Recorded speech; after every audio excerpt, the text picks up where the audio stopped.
से हमारे YouTube channel का बहुत बहुत स्वागत है। तो आज जो हमारा स्टार्ट हो रहा है यह 9th क्लास का फर्स्ट चैप्टर का इम्पोर्टेंट क्वेश्चन। इस वीडियो में 4 क्वेश्चन होंगे और चारों क्वेश्चन एग्ज़ाम के पॉइंट ऑफ व्यू से बहुत ही ज़्यादा इम्पोर्टेंट होगी और आने वाले फ्यूचर के लिए बहुत अच्छा क्वेश्चन कभी भी आपको एग्जाम में पूछ सकता है। और हमारे डिस्क्रिप्शन बॉक्स में आपको सभी चैप्टर का चैप्टर वाइज उसके पार्ट वाइज हमारा वीडियो लिंक आपको प्रोवाइड कर देंगे डिस्क्रिप्शन बॉक्स में। और जो भी हमने इम्पोर्टेंट टॉपिक पे जो वीडियो बनाया है, पार्लियामेंट, द्वीप महाद्वीप जो भी हैं, ठीक है, बौद्ध धर्म, जैन धर्म, सारे जितने भी वंश डायनेस्टी थी सबके बारे में सीक्वेंस से सबका लिंक आपको डिस्क्रिप्शन बॉक्स में मिल जाएगा और हमारा व्हाट्सएप नंबर भी मिल जाएगा। कोई प्रॉब्लम हो या तो आप कमेंट सेक्शन में पूछ लीजिए, हमें व्हाट्सएप पे आके पूछ सकते हैं। क्योंकि लॉन्ग क्वेश्चन होगा तो आपको मैं कमेंट सेक्शन में नहीं बता सकूं, हो सकता है तो आप व्हाट्सएप पे आके हमसे पूछ सकते हैं और आपको मैं वॉइस मैसेज के थ्रू बता दूंगा। ठीक है, चलते हैं डायरेक्ट क्वेश्चन पे आते हैं। फर्स्ट क्वेश्चन है कि निम्नलिखित वाक्यांशों में से किसी एक को लेकर वाक्य को पूरा करें। वाक्य क्या है कि अंतर्राष्ट्रीय संस्था में लोकतंत्र की जरूरत है ताकि अमीर देशों का ज्यादा प्रभाव हो। बिल्कुल गलत। अंतर्राष्ट्रीय संस्था को लोकतांत्रिक और भी करने के लिए यहाँ पे तो जितने भी देश हैं सबका वैल्यू एक होना चाहिए, तब तो लोकतंत्र स्थापित हो गया अंतर्राष्ट्रीय संस्था में। पहला नंबर ये तो गलत ही हो गया। दूसरा, देशों को उनकी जनसंख्या के अनुसार सम्मान मिलना चाहिए। बिल्कुल गलत, क्योंकि अब देखो सोवियत संघ बड़ा है तो इसका मतलब ये नहीं है कि उसके वोटों का मूल्य 2 होना चाहिए। ठीक है, ऐसा नहीं है कि यूपी सबसे बड़ा है तो वहां के नागरिकों की जनसंख्या ज्यादा है, ठीक है, तो उसको एक आम आदमी की वोट की संख्या 2 होनी चाहिए, ऐसा नहीं होना चाहिए। और अंतर्राष्ट्रीय मामले की बात करें इसका मतलब हो जाएगा कि जो श्रीलंका है छोटा है और संयुक्त राज्य अमेरिका है, तो इसका मतलब क्या हो जाएगा, दोनों में फिर तो असमानता पैदा हो जाएगी। इसमें तो समानता की बात ही नहीं आएगी। अगर जनसंख्या के अनुसार सम्मान मिलना शुरू हो गया अंतर्राष्ट्रीय लेवल पे तो ये गलत है। ये भी दुनिया के सभी देशों के साथ समान व्यवहार हो। बिल्कुल सही है कि अगर दुनिया के सभी देशों के साथ अगर समान व्यवहार होगा तो अंतर्राष्ट्रीय संस्था को और भी लोकतांत्रिक किया जा सकता है और भी मजबूत किया जा सकता है। ठीक है, पुनः चौथा ऑप्शन है पुनः सभी देशों को उपनिवेशवाद बन जाए। पुनः सभी देश उपनिवेशवाद बन जाए। अगर उपनिवेशवाद बनता ये तो फिर क्या कहते हैं, स्वतंत्रता की बात ही नहीं होगी। यहाँ पे तो उपनिवेशवाद यानी कि गुलाम हो जाएंगे सभी देश गुलाम होंगे तो लोकतंत्र की बात ही नहीं आएगी। ये पहला नंबर ये तो बहुत गलत पॉइंट है, ये तो गलत ही हो जाएगा। ठीक है, चलते हैं नेक्स्ट पे। नंबर सेकेंड है कि निम्नलिखित में से किससे लोकतंत्र के विकास में मदद नहीं मिलती। आप इस पॉइंट को ध्यान रखेंगे, बच्चा यहाँ पे बहुत ही मिस करता है। क्वेश्चन है कि निम्नलिखित में से किस से लोकतंत्र के विकास में नहीं, आपको दिख रहा होगा नहीं, तो इस पॉइंट को आप ध्यान में रखेंगे कि नहीं लिखा हुआ है।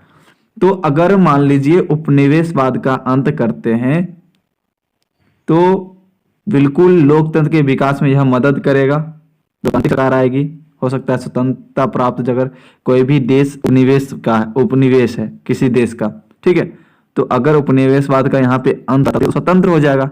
स्वतंत्र होगा तो फिर लोकतंत्र स्थापित होगा, जो यानी कि पहला जो है ये सही है। सही का मतलब है स्टेटमेंट के अकॉर्डिंग सही है। ठीक है, लोगों का संघर्ष होना चाहिए ताकि लोकतंत्र ज्यादा मजबूत शील हो, ये भी सही है। तो इसमें नहीं, ऑप्शन कौन सा नहीं के अकॉर्डिंग सही होगा वो देखना है। थर्ड ऑप्शन है कि लोगों की स्वतंत्रता की चाह हो। लोगों में अगर स्वतंत्रता की चाह होगी तो क्या होगा, विकास, लोकतंत्र और भी विकास करेगा क्योंकि और भी मजबूत होगा, क्योंकि लोग के नीड के अकॉर्डिंग जो जरूरत है उससे पूरा होगी, वो कानून नियम बनेंगे तो लोकतंत्र और मजबूत होगी, लोकतंत्र का विकास होगा। ये भी स्टेटमेंट सही है। ठीक है, तो उपनिवेशवाद के बढ़ने से, अब देखिए अगर उपनिवेशवाद बढ़ जाएगा तो क्या लोकतंत्र बढ़ेगा, लोकतंत्र में विकास होगा? लोकतंत्र नाम का कोई चीज ही नहीं होगा उपनिवेशवाद रहेगा तो।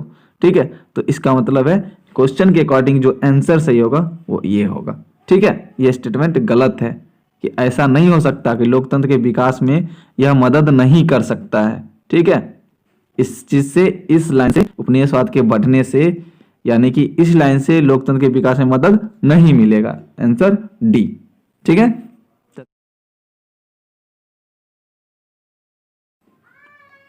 तो नेक्स्ट क्वेश्चन है 3rd नंबर क्वेश्चन। अपने अध्याय यानी कि आपकी किताब के अकॉर्डिंग पूछ रहा है कि जो दिए गए उदाहरण, जो भी उदाहरण आपने पढ़ा, पोलैंड पढ़ा, उसके बाद आपने चिले पढ़ा और आपने बहुत सारे देश के बारे में पढ़ा, उसके अकॉर्डिंग आपको बताना है कि क्वेश्चन है अपने अध्याय में दिए गए उदाहरण के साथ बताए कि गैर लोकतांत्रिक देशों में जनता को, यानी कि जहां पे लोकतंत्र नहीं है, ठीक है, उस देश में जनता को किन किन कठिनाइयों का सामना करना पड़ता है। तो इसका राइट आंसर आपके सामने है, तो आपको समझाने की कोशिश करूंगा कि आपको पता है कि चिले में 1973 में सैनिक तख्ता पलट होता है, ठीक है। उसके पश्चात और पोलैंड में जो कम्युनिस्ट सरकार होती है, जो 1990 तक शासन किया, जिसमें आम जनता को निम्नलिखित कठिनाइयों की सामना करना पड़ा। अब जहां पे सैनिक शासन होगा, जहां पे गैर लोकतांत्रिक सरकार होगी, वहां पे जनता को कष्ट करना ही पड़ेगा। अब हम देखेंगे कि जहां पे गैर लोकतांत्रिक सरकार होती है, जहां पे लोकतंत्र नहीं होता है, वहां पे क्या क्या जनता को सामना करना पड़ता है। फर्स्ट पॉइंट कि जहां पे लोकतंत्र नहीं होता है, वहां पे नेता को आम जनता नहीं चुन सकती, ठीक, यानी अपने नेता को जनता स्वयं नहीं चुन सकती। जहां पे लोकतंत्र नहीं होता, यानी कि गैर लोकतांत्रिक सरकार होती है। First point. सेकंड, शासन कर रहे लोगों के बिना अनुमति के हम संगठन नहीं बना सकते थे। चिले अगर पोलैंड की बात करें तब वहां क्योंकि गैर लोकतांत्रिक सरकार थी और यहाँ पे लोग बिना अनुमति के अगर संगठन बनाते थे उन्हें जेल भेज दिया जाता था, ठीक है। अगर सरकार ने कुछ नीतियां लाई, अगर वो गलत नीतियां हैं, आम आदमी के हित के लिए नहीं है, अगर आम आदमी उसको विरोध करना चाहता था तो वह उस नीति का वह विरोध नहीं करता था, ठीक है। फोर्थ पॉइंट, शासक के विरुद्ध कोई भी ज्ञापन जारी नहीं कर सकते थे। अगर यहाँ आप देखते हैं, अगर इंडिपेंडेंट अगर न्यूज़पेपर वाले हैं, न्यूज वाले हैं, तो वह जनता की बात सुनकर एक निष्पक्ष ज्ञापन जारी करते हैं, लेकिन वहां पे चिले और पोलैंड की बात करें तो वहां पे वो नहीं कर सकते थे। तो इस तरह लोगों को लोकतांत्रिक व्यवस्था का बहुत सारा अभाव होता था। तो ये आपका राइट आंसर होगा, ठीक है। तो अगर हमारे चैनल पे नए हो तो चैनल को जरूर सब्सक्राइब करें, स्टडी फाउंडर। तो चलते हैं 4th नंबर क्वेश्चन पे।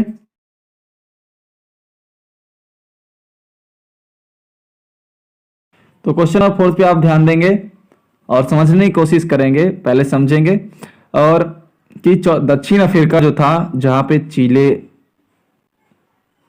देश थी, उसके बारे में 1970 से 1973 के बीच जो घटनाएं हुई, जो लोकतांत्रिक सरकार थी उसके तख्ता पलट जो हुए, सैनिक तख्ता पलट जो हुए, उसके कहानी के बारे में हमें वर्णन करना है, ठीक है। तो 1970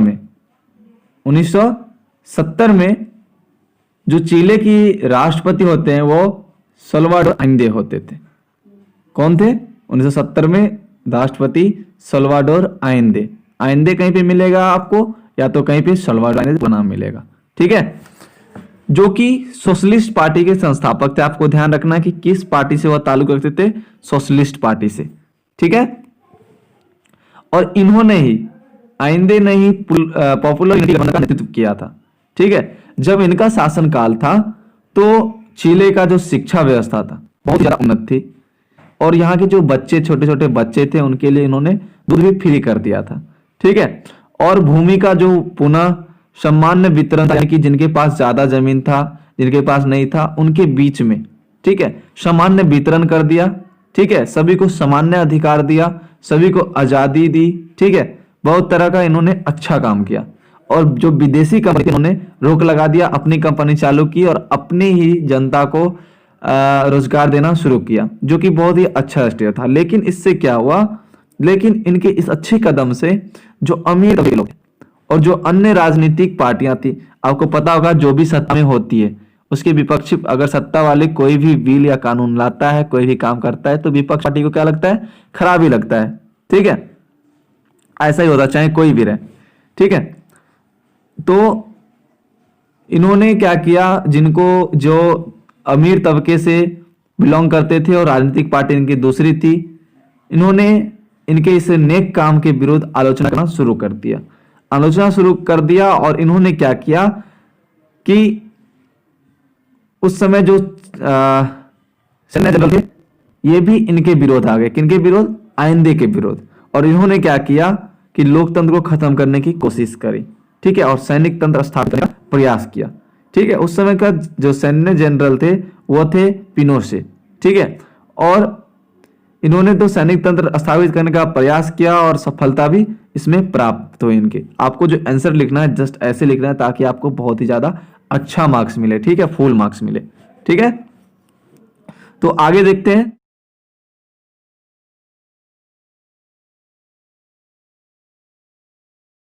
सैन्य जनरल जो होते थे पिनोशे, उन्होंने लोकतंत्र खत्म करा और सैनिक तंत्र स्थापित करने का प्रयास किया और सफलता भी प्राप्त की। तब क्या होता है, इन्होंने क्या स्टेप लिया? जो सैनिक के द्वारा स्टेप लिया गया उसे हम समझेंगे। सैनिक के द्वारा जो स्टेप लिया गया। ठीक है,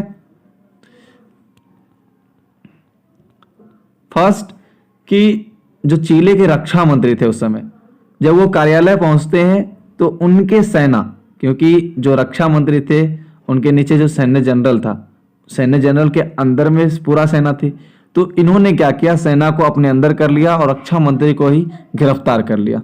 ठीक है, जब रक्षा मंत्री गिरफ्तार कर लिया जाता है तो फिर क्या होता है कि जो सैन्य अधिकारी होते हैं वो क्या करते हैं, रेडियो पे घोषणा करते हैं। सीधा मैंने लिखा है घोषणा किया, यानी कि रेडियो पे घोषणा करते हैं कि राष्ट्रपति जो है साल्वाडोर आइंदे, ठीक है, वो अपने पद से इस्तीफा दे। ठीक है, लेकिन जो आइंदे होते हैं उन्होंने सेना के अधिकारियों का बात नहीं माना और उसके उपरांत 1973 में 11 सितंबर को राष्ट्रपति के जो बंदरगाह होते जहां पे वह रहते थे, जहां ऑफिस था उनका, जहां पे वह अपना कार्य करते थे, वहां पे नौसेना के एक समूह ने पूरा जो बंदरगाह था उसका कब्जा कर लिया और उनके निवास स्थान पे जाना शुरू कर दिया। उसी घटना में राष्ट्रपति साल्वाडोर की जान चली जाती है और इस तरह 11 सितंबर 1973 को सैनिक तख्तापलट होता है चिली में। लोकतंत्र से क्या आ जाता है, लोकतंत्र से सैनिक तंत्र आता है। ठीक है, और सैनिक तख्तापलट होने के बाद वहां का राष्ट्रपति पिनोशे को बनाया जाता है और इसके बाद यह 17 वर्ष तक राज करता है।